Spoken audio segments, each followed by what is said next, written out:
Welcome to the AI Hustle Podcast, the podcast where we break down the latest in AI news, tools, and interview experts helping you hustle and do more using AI. If you've been following the podcast for a while, you'll know that over the last 6 months, I've been working on a stealth AI startup. Of the hundreds of projects I've covered, this is the one that I believe has the greatest potential. So today I'm excited to announce AIBox. AIBox is a no-code AI app building platform paired with the App Store for AI that lets you monetize your AI tools. The platform lets you build apps by linking together AI models like ChatGPT, Midjourney, and 11 Labs. Eventually will integrate with software like Gmail, Trello, and Salesforce, so you can use AI to automate every function in your organization. To get notified when we launch and be one of the first to build on the platform, you can join the waitlist at aibox.ai. The link is in the show notes. We are currently raising a seed round of funding. If you're an investor that is focused on disruptive tech, I'd love to tell you more about the platform. You can reach out to me at jaden@aibox.ai. I'll leave that email in the show notes. Breaking news with ChatGPT. ChatGPT and OpenAI has just announced they have launched an API for ChatGPT. In addition to this, they have cut the cost by 10 times what the previous model cost. On the podcast today, we're going to go over this, what its implications are for the AI industry at large. And this is going to be a crazy one because the implications are potentially massive for this. So let's dive into it. So first off, with the news, people have been speculating and waiting for ChatGPT to have an API. Essentially, that means that normal developers can integrate ChatGPT into their code. Now, the problem was previously there was something called DaVinci 3, which was what people could implement. And personally, as someone who has multiple AI projects going, I was left using DaVinci 3 for my AI life coach, which is the Self-Pause app. And we have a bunch of different life coaches on there. But the problem was, originally we were testing using ChatGPT to help us develop our prompts and to develop our AI for it. But the problem was, when you actually went over to DaVinci, it was completely different. ChatGPT was significantly better of a product. So it's kind of hard. We managed to make it work. A lot of other people managed to make it work, but it definitely was not as good as ChatGPT. So this is actually really big news. People are predicting massive waves of people integrating ChatGPT essentially into their products. And this is the craziest part. When they launched this, they have made ChatGPT, which is significantly better than the previous version DaVinci, 10 times cheaper than DaVinci. Like, this is absolutely insane. So pretty much, it's kind of complicated, the pricing structure exactly, but pretty much ChatGPT's API is $0.002 per 1,000 tokens. And it's kind of hard because 1,000 tokens isn't necessarily 1,000 words. It's kind of like blocks of text. So, it's kind of hard to break down exactly what that means. But just suffice it to say that DaVinci, which virtually every single company that you see that is integrating AI right now, and they're integrating with OpenAI, they're all using DaVinci 3. It's like the standard, industry standard, and that is 0.02. And so now that it's 0.002, 10 times cheaper for a more powerful version. And this isn't just even regular GPT. So ChatGPT runs on something called GPT 3.5. What they've launched is now GPT 3.5 Turbo, which I'm assuming is faster, more efficient.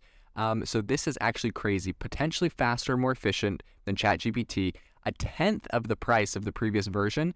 People have some pretty wild speculations for what this means. So a lot of people are saying that right now what they're trying to do is lower the cost so much that they're pretty much killing the competition. That's one theory. Someone was running the calculations for this, and it looks like this thing can barely break even.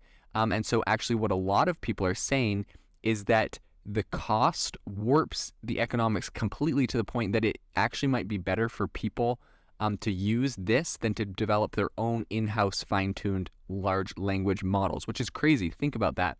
ChatGPT is essentially giving this away to developers for cheaper than if they were to develop their own AI. Essentially, they're kind of stunting the entire industry because it doesn't make any sense for you to develop anything on your own when you can do this. And people are saying that they're using this as a loss leader to lock out any competitors before they even get off the ground. So this is a massive, massive deal. And for a little bit of context on this, The reason that GPT-3 apps, or pretty much everything running on DaVinci, the reason that they've taken off over the past few months before ChatGPT even came out or went viral is because DaVinci 3 was released and it was significantly better than what was there before. They had what was called DaVinci 2, but it was definitely not as good. I've seen comparisons. And B, the cost was cut from 0.06 cents for 1,000 tokens to 0.02 cents for 1,000 tokens. So the cost was cut by, it got like 60% cheaper, or it was a third of the cost. So that actually made it so that consumer applications were a lot more feasible without these huge upfront costs. So now that we went from, they cut it to be a third of the price, now they've cut it to be a tenth of that price. And you are going to see insane adoption in AI, and OpenAI is going to completely corner this market. In my opinion, this is game over for Google. This is game over for everyone else. People are saying, how are they able to do this? And if you really think about it, I think what they're doing right here is a classic play where, they launched first, they went viral, they got big. They were able to grab $10 billion from Microsoft. I think at this point, they just made this thing as cheap and as powerful as they possibly could. They're making partnerships with the biggest companies possible. No one is going to be able to catch up with them, and I think they're just locking the industry up in a bag, because if Google tries to compete, they're going to have to go down to way cheap prices. This is going to force people like Google to offer all AI services for free. All the big companies that are going to try to compete with them have to offer all of their AI for virtually free. So what's pretty interesting with this, is that this is not going to be the first time that anyone's had access to these APIs. They've actually let companies, Snapchat, so Snapchat recently said, they have pretty much ChatGPT integrated into Snapchat. And it looks like they were actually one of the beta testers, and they were actually able to integrate it. They got access to the ChatGPT API before anyone else, and they've had all this time to kind of build up. And it's actually interesting too, the launching of this. They allowed Snapchat to integrate, build up their app, and launch before ChatGPT's API was launched. So they kind of let Snapchat go ahead and do that. And they also did the same thing with Quizlet, which is pretty interesting. I remember using Quizlet when I was in college. You could get like lists of quizzes. People would pretty much save like Q&A cards kind of online for different quizzes, and you could go use that to study. And so they actually worked with OpenAI over the last 3 years, originally leveraging GPT-3 across a bunch of different use cases, including vocabulary learning, practice tests. And so with the launch of the ChatGPT API, Quizlet is introducing QChat, which is pretty much a fully adaptive AI tutor that engages students with adaptive questions based on relevant study materials, delivered through, a pretty fun chat experience. I think that's a no-brainer, and I think that's pretty great. Another big player they've also integrated with this API with before it had this public launch was Instacart. So Instacart is pretty much just, well, if you haven't used it before, you can get someone to go and do your shopping for you. And Instacart is now going to be integrating alongside ChatGPT, and they're going to be letting I think they have about 75,000 retail partner store locations, and they're going to be helping customers to find recipes, write down what their shopping goals are, ask about meals, all that kind of stuff. So just kind of like food integrations on there. The other one is Shopify. So Shopify has 100 million users. They got access, or I guess shoppers, but they got access to this API early, and they're going to be using it for a new shopping assistant. So when essentially shoppers search for products, the shopping assistant can help make some personalized recommendations based on what they're saying. And the shop's new AI shopping assistant will really just streamline in-app shopping by scanning millions of products, and it's going to quickly find what buyers are looking for in a very personal way, how we've seen it. One other last company that also got access to this API early was called Speak. So pretty much it's the fastest, it's like a language learning app. It's the fastest growing English app in South Korea. And they're using the Whisper API, which is one other API that OpenAI just announced today. And it pretty much powers the new AI speaking companion product, which is going to rapidly bring to the rest of the globe. And so I think Whisper essentially is allowing you to talk, and it does voice to text. So like imagine if you could talk to ChatGPT and use it like your Alexa.